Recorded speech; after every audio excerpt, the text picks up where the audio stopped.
Subscribe to our channel at Goodwill Groups of School, a bargain. Good day to you, student. How are you today? Did you enjoy our last class? Please let your writing materials be set before you. Today we are studying a different aspect of the structure of human language. Generally speaking, every language has its own structure, pattern, or format peculiar to it. So English language has its own special or unique structure as well. So we have the grammatical rank scale we need to study before I will later expose you to essay and composition writing. Today we are to study morpheme on the grammatical rank scale. If we consider the grammatical rank scale in descending order, that is from the highest to the lowest, we have the sentence, we have the clause, we have the phrase or group, we have the word, and we have morpheme as the list. But once we start from the grassroots to the top, once you set a ladder before you and you are to mount on it, you start from the first step before you arrive at the top. So in ascending order, we consider the grammatical rank scale, morpheme will be the first to be taught. So we have morpheme, we have word, we have phrase or group, we have clause, and we have the sentence. But today we are starting from morphemes because learning has to graduate from simple to complex, from known to unknown, from general to specific, and so on and so forth. What are morphemes? Morphemes are the minimum meaningful unit on the grammatical rank scale. That is, it is the minimal unit of a language or language element that is no longer divisible. It is the simplest unit of language that you cannot again divide or split into any other part. This morpheme has types. So we have different types of morpheme. The broad categories are the free morpheme and the bound morpheme. The free morpheme will be defined and examples will be cited on it. Likewise, the bound morpheme. But what I want you to bear in mind is bound morpheme can as well be subdivided into three other groups. We have the affixes or affixation. We have the prefix, the infix, and the suffix. But before we go there, let me tell you the nitty-gritty of our class today. Morpheme has already been defined for you. Now we have the types of morpheme as free and as bound respectively. What is a free morpheme? A free morpheme is a grammatical unit that can exist on its own without relying or depending on any other part of word before it can convey meaning. An example of free morpheme are we have goat, we have man, we have school, we have nation, and so on and so forth. But a point of note here is that a free morpheme usually taps its substance from content or lexical words. What are content words? The content words are the major grammar and syntactic category. That is the noun, the verb, the pronoun, and the adverb and adjective. Pronoun is excluded because it falls under the category of minor syntactic category. While the bound morpheme taps its own source, the examples of bound morpheme taps or collect their resources from structure or grammatical words. The structure words are pronoun, their conjunctions, their prepositions, and interjections respectively. Mind you, when I began to split the major syntactic category from the minor one, I told you that pronoun is excluded from the major one. Now let us study together and write something on the checkboard.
If you start from beneath here, from below, we have the morpheme, we have word, we have phrase or group, we have class, and we have sentence. Starting from the least, we have this as the first in ascending order, but in descending order, we have it as the last because we have to consider first the sentence, followed by the clause, the phrase, the word, ditto to morpheme. Now, I will roll to define morpheme for you. Having you been told that morpheme appears to be the least when we consider it first in ascending order on the grammatical rank scale.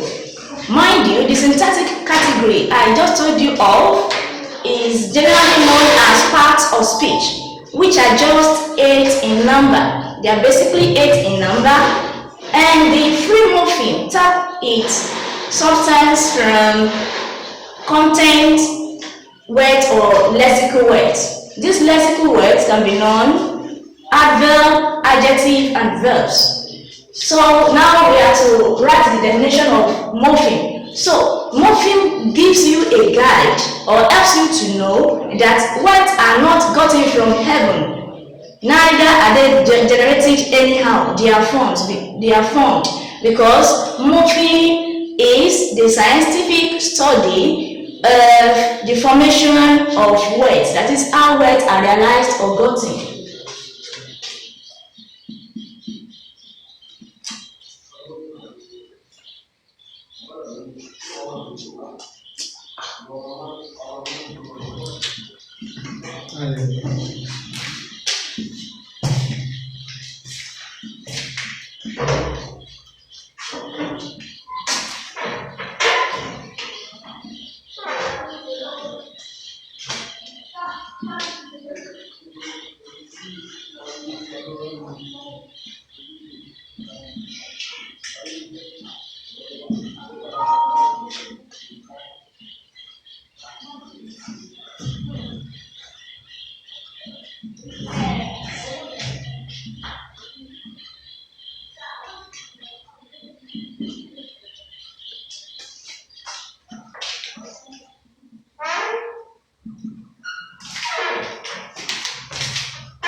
Types of morpheme.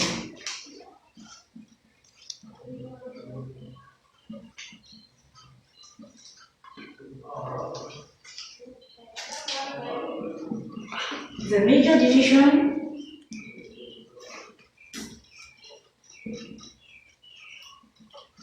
of morpheme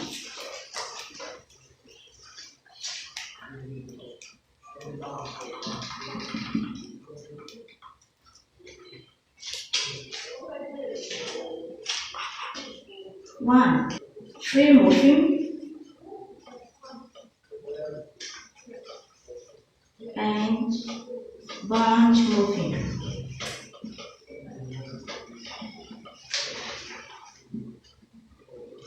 Starting from the first, we have free morpheme. As the name connotes, once something is free, it relies not, depends not on something else before it can exist.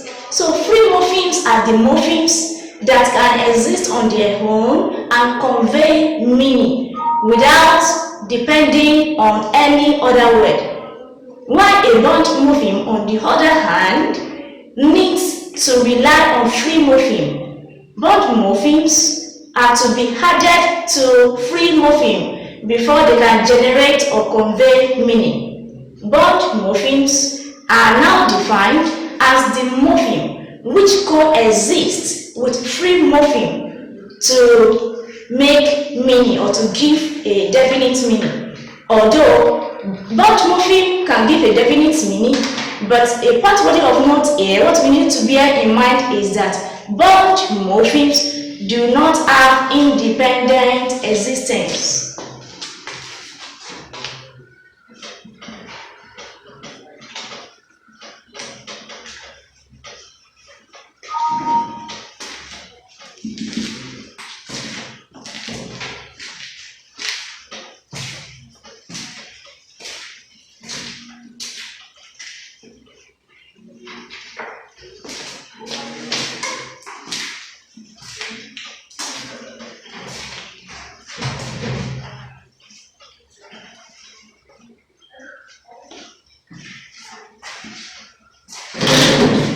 Examples: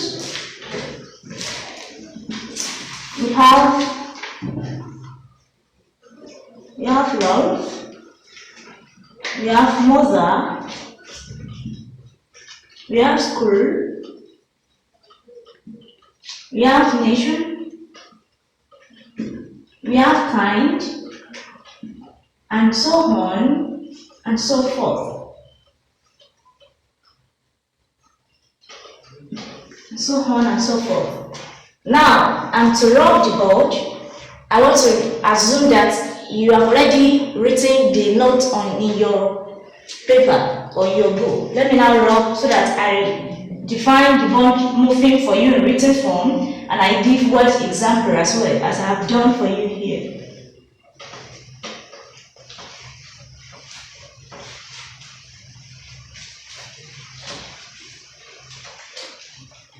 Did you get the free morpheme right? I want to believe you have gotten it right before I proceed to bond morpheme, which appears to be the simplest of it. It is very simple. We have bond morpheme. It appears so simple.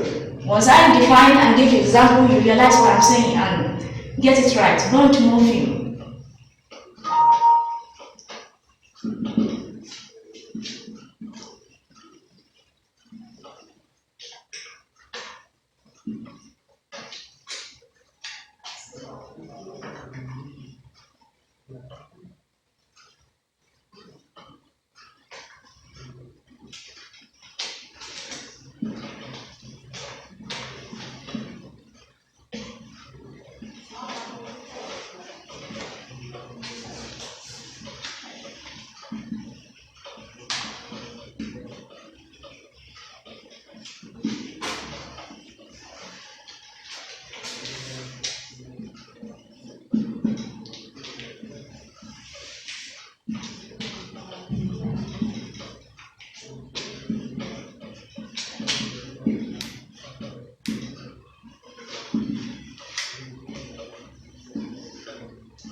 Example of bond morpheme, we have S as in girl plus S. We have girls. This is a free morpheme because it can exist on its own and give us meaning, while this is a bond morpheme, the S, which cannot be meaningful when it appears in isolation. We have ER. Okay, let us consider another one. We have IL as in label.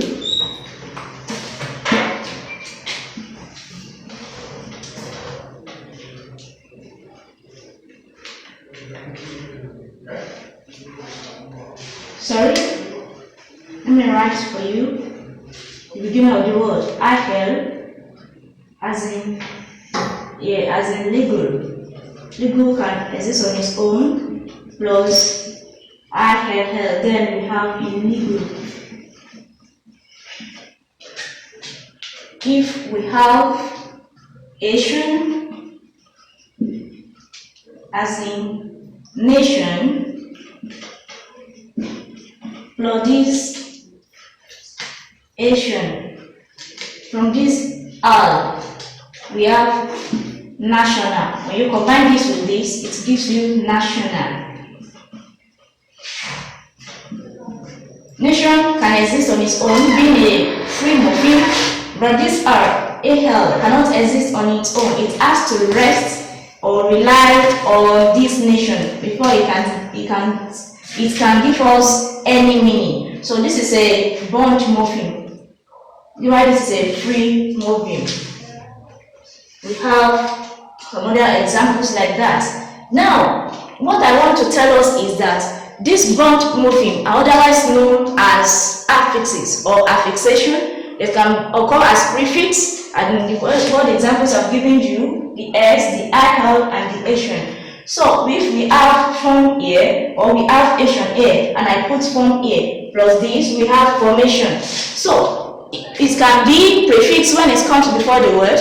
It can be infix when it occurs as the base, the root, or the core of the word. And it can as well be seen as suffix when it comes after the nucleus of the word.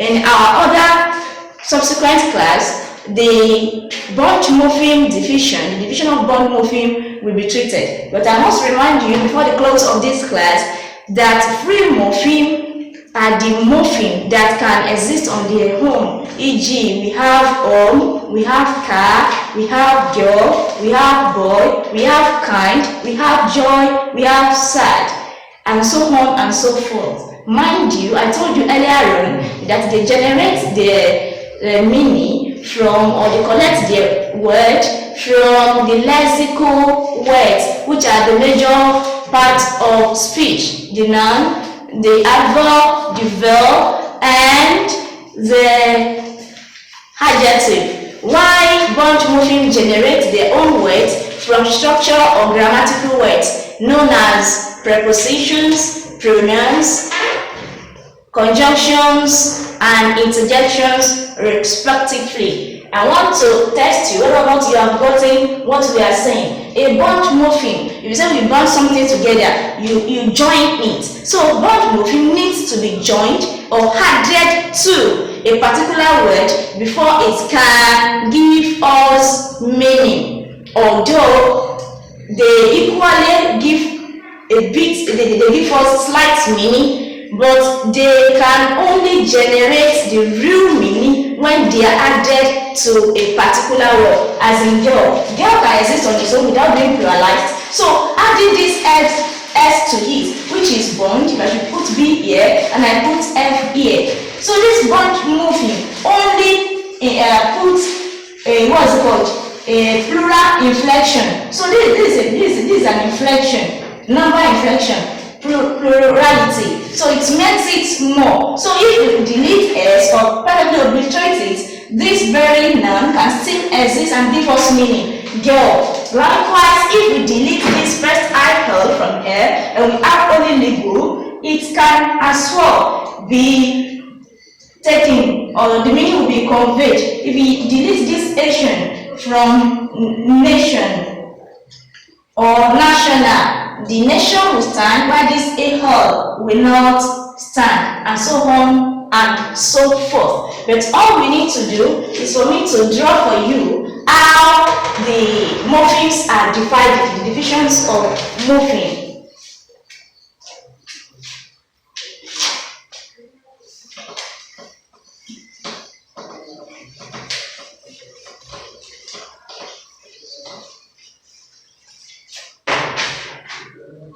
In a simple sense, when I began, I started from morpheme. So if you have morpheme here as a topic, you have to draw a line. The major divisions are these. its major divisions. The major divisions of morphemes are free and bond respectively. We have free, here we have bond.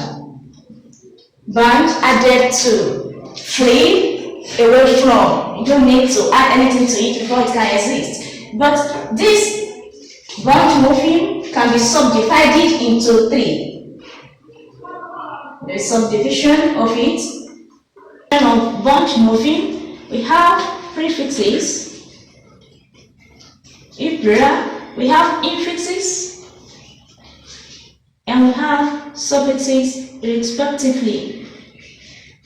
The one that comes before a word is prefix, that is, it comes before, pre. Infix, the nucleus or the root of the word, while the suffix is the word that comes after the root of the word.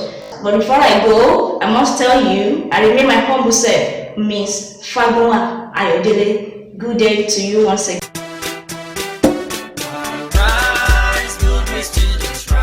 Please subscribe to our channel at Goodwill Groups of School, a bargain.